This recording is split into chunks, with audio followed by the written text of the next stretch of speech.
Fala galera, tudo bem? Bem-vindos a mais um Slowcast. O meu nome é Lucas. Meu nome é Matheus. E estamos aqui para mais um episódio dessa semana, né? Só para lembrar, nós estamos gravando agora dia 4 de novembro, nem parece que já estamos chegando no final do ano, hein, Matheus? Que é isso, cara? Como é que pode? Esse ano passou por ano, né, cara? Cara, impressionante. Sempre gravamos de sexta-feira, essa semana a gente não conseguiu. O Matheus tá de volta também, como vocês ouviram aí, semana passada. O que aconteceu, Matheus? Voltei, galera. Tava com uma dor de garganta surreal, que eu não conseguia nem falar. Aí não daria, né? Travou. Eu sou professor, sei que você passa. Outra coisa, era pra gente gravar na sexta-feira, dia 1, não deu certo. Desculpa aí pra quem cobrou a gente, vocês têm toda a razão, mas não deu. Mas agora estamos fazendo um especial aqui segunda-feira. E lembrando que sexta-feira agora tem outro. Então, essa semana, Matheus, consegue gravar 2? Tem que ser, né? Tem que dar. Bom, vamos lá. Lembrando que nós temos o nosso Instagram, que é só você colocar lá, instagram.com/slow.cast, é o nome que tá ficando bem legal, inclusive. Tá bonito, o Matheus tá administrando lá, tô gostando de ver. É isso aí, pessoal. E lembrem sempre que nós temos o nosso e-mail para contato, que é muito criativo, chama contato.slowcast@gmail.com. Só mandar e-mail que a gente recebe e a gente já vai... Sempre. E também pode mandar direct... Manda direct no Instagram, sabe?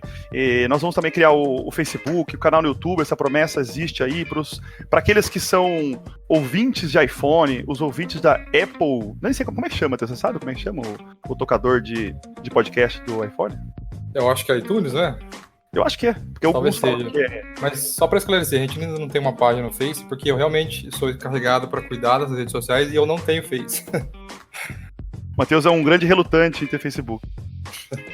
Bom, vamos então para o episódio de hoje. O que nós trouxemos aqui para vocês foi o seguinte, cara, é uma coisa que está acontecendo lá no Oriente Médio, para variar o Oriente Médio. Fugimos então um pouco, semana passada falamos sobre América do Sul, agora vamos dar um salto ao redor do mundo e lá para a região do Oriente Médio. E o que está acontecendo lá é o seguinte, a Turquia recentemente vem fazendo várias operações militares, adentrando ao território da Síria. E esse movimento da Turquia, que é um avanço militar, tem como objetivo criar a chamada Safe Zone, ou Zona Segura, como fala o presidente chamado Erdogan, que é o presidente da Turquia. E esse movimento militar, ele vem tendo uma repercussão internacional justamente pela crise humanitária que isso pode levar, né? E também pela alternância de influência regional que as potências internacionais, principalmente Estados Unidos, Rússia, isso pode reconfigurar a geopolítica do Oriente Médio, dessa região. E além disso, também o ponto principal aí, né, é a tentativa de repatriar vários refugiados sírios que estão na Turquia, são mais de 3 milhões de refugiados sírios que estão na Turquia, e tentar, de alguma forma, a Turquia tendo o seu grande plano geopolítico, que é evitar a todo custo o avanço e a consolidação do chamado Kurdistão. Então, nós não podemos entender o que está acontecendo entre a Síria e a Turquia, né, sem entendermos de fato o que é o Kurdistão, quem são os curdos, o que eles comem, onde eles vivem e o que eles querem no final das contas. Então vamos lá, o Matheus vai começar trazendo um pouco as informações sobre o Kurdistão, sobre os curdos, depois a gente dá continuidade. Fala aí, Matheus. Bom, pessoal, para entender quem são os curdos, a gente precisa voltar. Eles têm uma história muito rica, a gente precisa voltar muito lá atrás, né? Eles são povos originários das planícies da Mesopotâmia. Esse termo você não ouve se você não estudar geografia do ensino médio, que é o território entre os rios Tigre e Eufrates. Eles também estão localizados agora em Planaltos, que é no sudeste da Turquia, no nordeste da Síria, que é o que a gente vai falar hoje, no norte do Iraque, no noroeste do Irã e no sudoeste da Armênia, ou seja, eles estão bem fragmentados assim, no Oriente Médio. É engraçado porque é uma comunidade unida por raça, cultura e língua. Eles não têm uma língua padrão comum. Quer dizer, eles têm uma língua padrão comum, mas eles não têm uma língua curda, né, que eles falam. Porque o que eles falam hoje é uma variante do iraniano, de antigamente, né, derivado do persa. Agora, só para ter uma ideia do tamanho, a quantidade de pessoas que entram nessa categoria, né? Hoje eles são aproximadamente 25 milhões de pessoas, que é considerável, maior que muitos países hoje em dia, né? Eles são a mais numerosa nação sem Estado do mundo, ou seja, é o maior grupo de pessoas que falam a mesma língua, comem a mesma comida, têm a mesma cultura, mas não tem um país para morar. A sua religião, como principal, eles são muçulmanos, né, de vertente sunita. Então, além da questão étnica, qual é a questão política por trás desse assunto dos curdos, né? Os curdos, eles querem a criação de um Estado próprio, que é o Kurdistão. Então, hoje o Kurdistão ele é caracterizado como uma região e não um Estado próprio. Esse Kurdistão ele foi previsto no Tratado de Sèvres, em 1920, que foi logo depois da Primeira Guerra Mundial, quando o Império Otomano acabou, né? Esse tratado previa a criação do Estado curdo, que é o Kurdistão. Eles iam ter um país próprio para morar. Porém, desde então, eles nunca conseguiram. Logo depois desse Tratado de Sèvres, a Turquia, como era a principal região do Império Otomano, eles... Principal etnia, né? O principal grupo. Eles participaram do Tratado de Lausanne, que as fronteiras da Turquia foram definidas desde então por meio de guerra mesmo, né? Eles reestruturaram todo o que tinha sido tratado logo antes e acabaram ficando com muitos desses territórios do Kurdistão, que era o que previa o tratado anterior. E isso acabou anulando o plano, né, dos curdos brutalmente, porque muitos realmente morreram nessas lutas. Hoje em dia, né, eles estão mais localizados na região da Síria, da Turquia e do Iraque, como grande quantidade, tudo bem, está mais fragmentado um pouquinho. E voltou à tona, né, porque em 2011, 2012, os curdos começaram a combater o Estado Islâmico. Agora, por que aconteceu isso, né?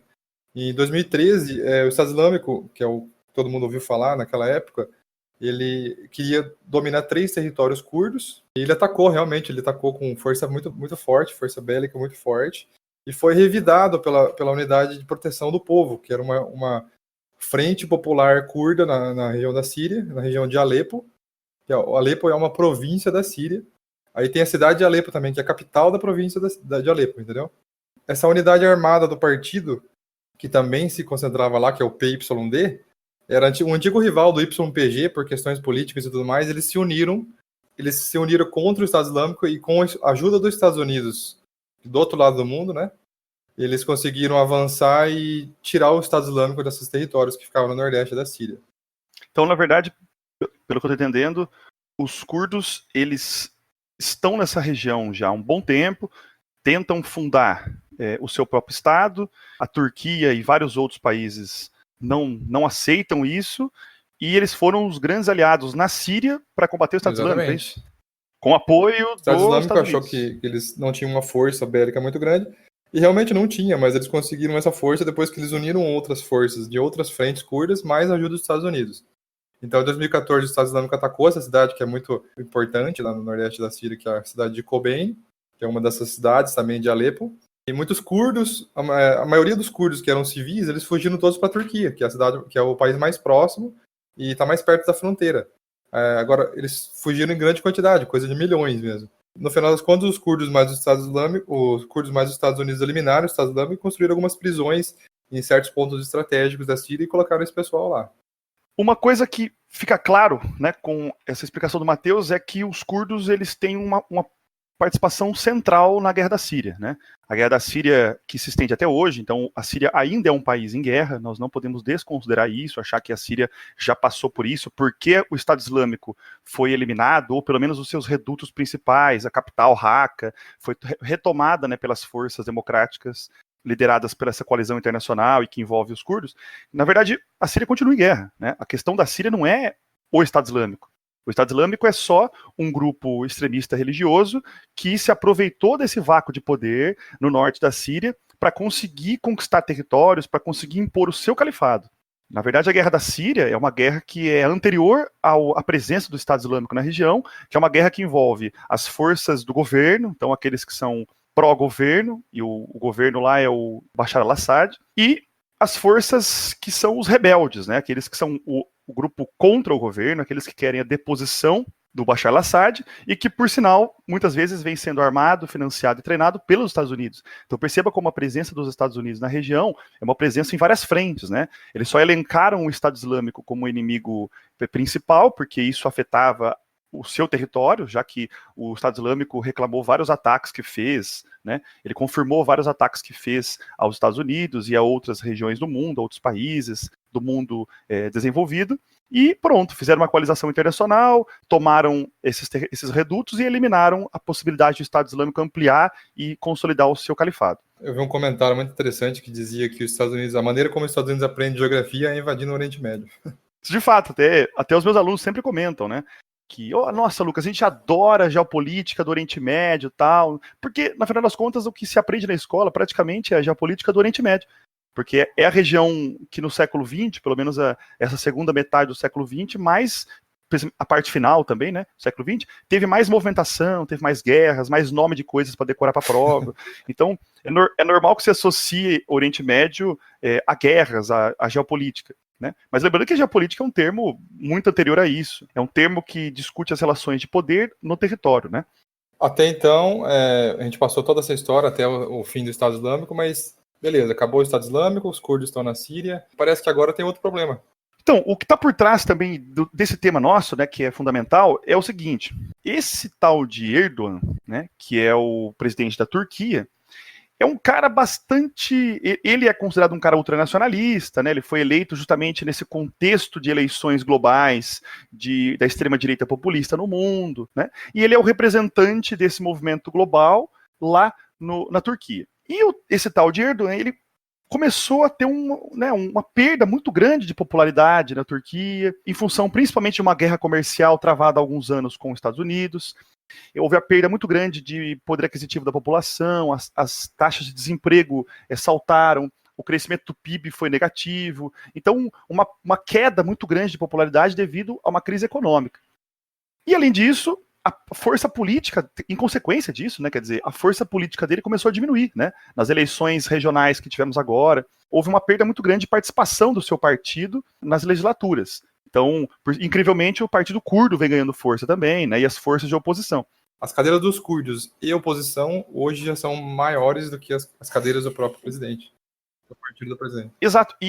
E a grande questão é, os curdos, eles são um partido pequeno, só que eles conseguiram fazer maioria, né? E por fazer maioria, a oposição agora tem o poder de barrar os avanços do presidente. Bom, já que essa perda de popularidade marcou muito essas últimas eleições, que inclusive aconteceram esse ano, o Erdogan começou agora a retomar um pouco um plano... e só para lembrar, esqueci de comentar, essa crise econômica, ela é usada politicamente pelo Erdogan e seus aliados para justificar o porquê que os refugiados sírios, que muitos refugiados, o país que mais recebeu refugiados sírios foi a Turquia.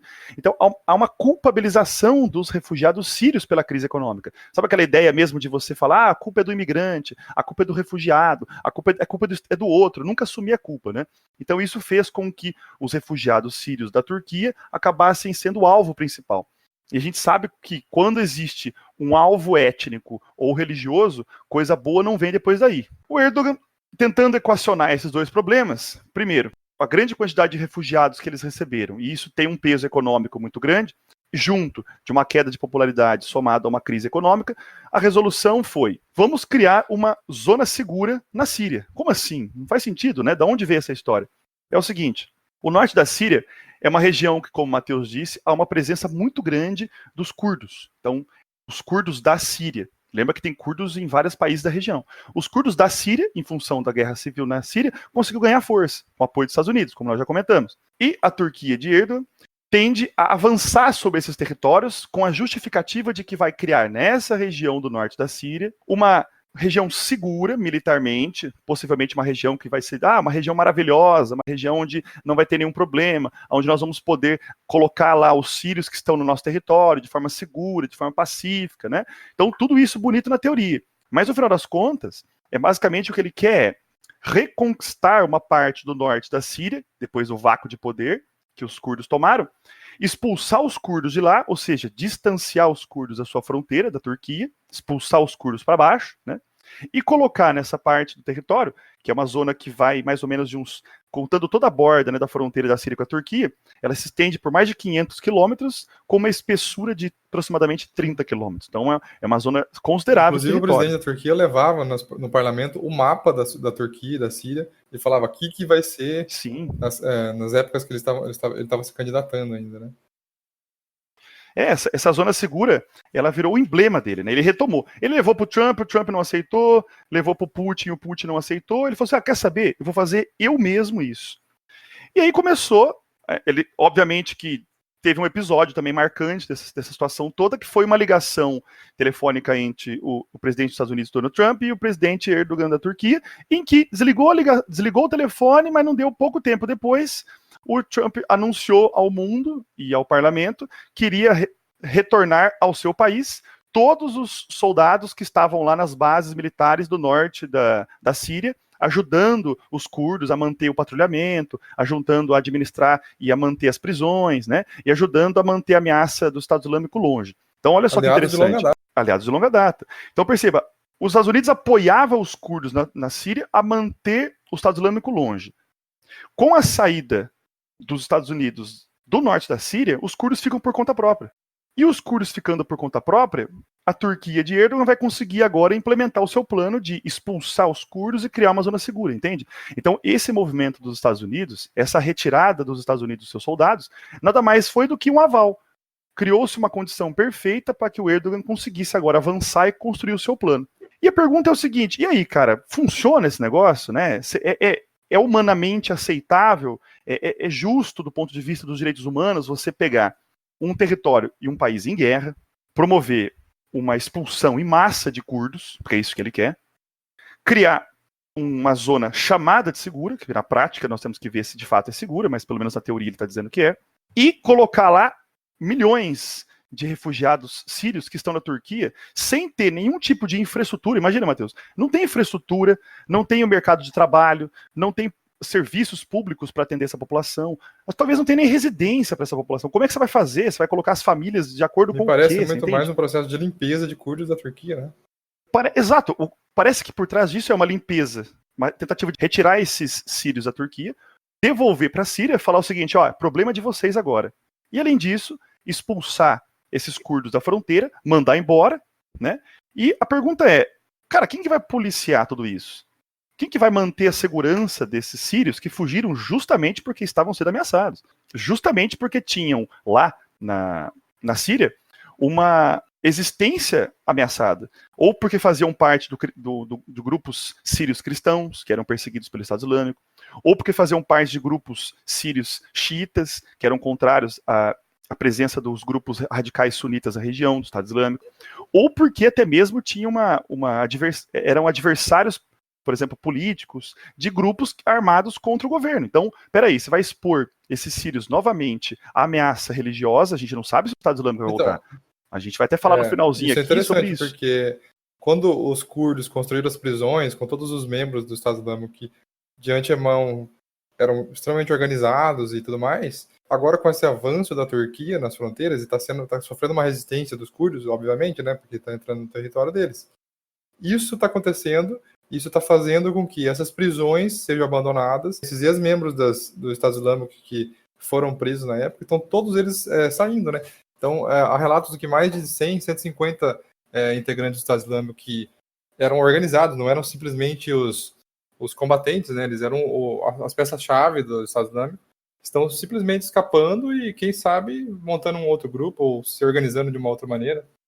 Sim, e tem imagens de circuitos internos dessas prisões mostrando isso, sabe? Os caras saindo, olhando para um lado, olha para o outro, pô, não vê ninguém, porque essas prisões estão sendo abandonadas, porque os curdos não têm como administrar uma prisão e ao mesmo tempo defender o seu território, então eles estão saindo correndo às pressas, e esses membros do Estado Islâmico estão retornando para fora das prisões e, quem sabe, reorganizar uma retomada. Então, perceba, olha o caldeirão que está se formando novamente.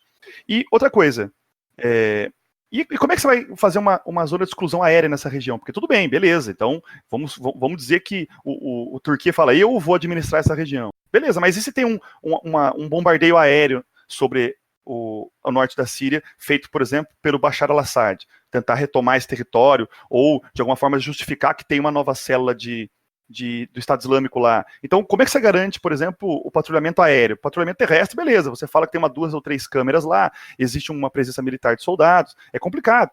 E se o próprio avanço da Turquia sobre os curdos, a gente não sabe qual que vai ser o conflito decorrente disso, mas e se de fato os curdos começam a resistir e a Turquia começa a colocar mais força nesses ataques e bombardeios?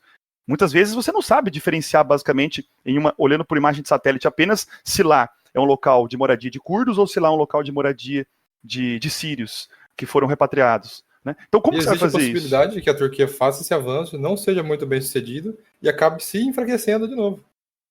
Pois é, então esses cálculos políticos eles têm que ser feitos e não sei se já deu tempo do Erdogan fazer. Outra coisa, nós temos exemplos históricos, cara, de zonas seguras, né? Esse termo ficou bem conhecido porque em algum momento eles já foram usados lá na década de 90 no contexto da dissolução da Iugoslávia e daquela região dos Balcãs hoje, em que algumas nações buscaram se tornar independentes a partir do fim da Iugoslávia, como por exemplo a Bósnia, e a Sérvia atacou a Bósnia, e na Bósnia a ONU dizia que tinha zonas seguras de bósnios. Lembra que esse contexto acontece dentro de um momento onde a Sérvia quer retomar o controle dos territórios da antiga Iugoslávia, e os sérvios simplesmente entram no território da Bósnia, massacram dezenas de milhares de civis que supostamente estavam numa zona segura administrada pela ONU. Então perceba que falar que está numa zona segura é completamente diferente de fato, manter uma zona segura. Agora me pergunto, como que será que uma criança dos últimos 10 anos na Síria está analisando a situação? Ela cresceu durante 10 anos em um monte de conflitos e não acaba mais. Ela não consegue olhar e falar assim, eu tenho um futuro vou planejar fazer isso. Ela não consegue. E esse é o principal custo social de uma guerra, né? A gente sempre olha a guerra a partir do ponto de vista do mapa mundi, é o famoso jogo de war. Mas quando se adentra os territórios e se observa a vida, o cotidiano, é uma tragédia humana, né? Outra coisa, existe também a interpretação de que a Turquia estaria fazendo, dentro da sua ideia ultranacionalista, de expulsar de fato esses sírios, colocar esses sírios na região onde hoje está o suposto Kurdistão da Síria, e fazer com que esses curdos eles sejam minoria lá dentro. Então é devolver esses milhões de sírios para essa região específica, para que os curdos para que tenha um conflito entre eles. Sim. Consegue entender, Matheus? Então você cria um conflito entre curdos e sírios, porque eles vão ter que se virar para viver no mesmo território, né? Então isso também é um problemão. É como se fosse uma engenharia social, é você criar uma maioria árabe de sírios nessa região onde hoje, sírios e turcos também, porque os turcos vão avançar e permanecer lá, em uma área que hoje é de maioria. E vale lembrar que a quantidade de curdos no Iraque e no Irã, que são países próximos, eles também estão observando tudo que está acontecendo, entendeu? Exato. E a grande questão, né, a gente já encaminhando agora para finalizar, penso eu que é a reorganização de poderes que influenciam essa região. O que eu quero dizer com isso?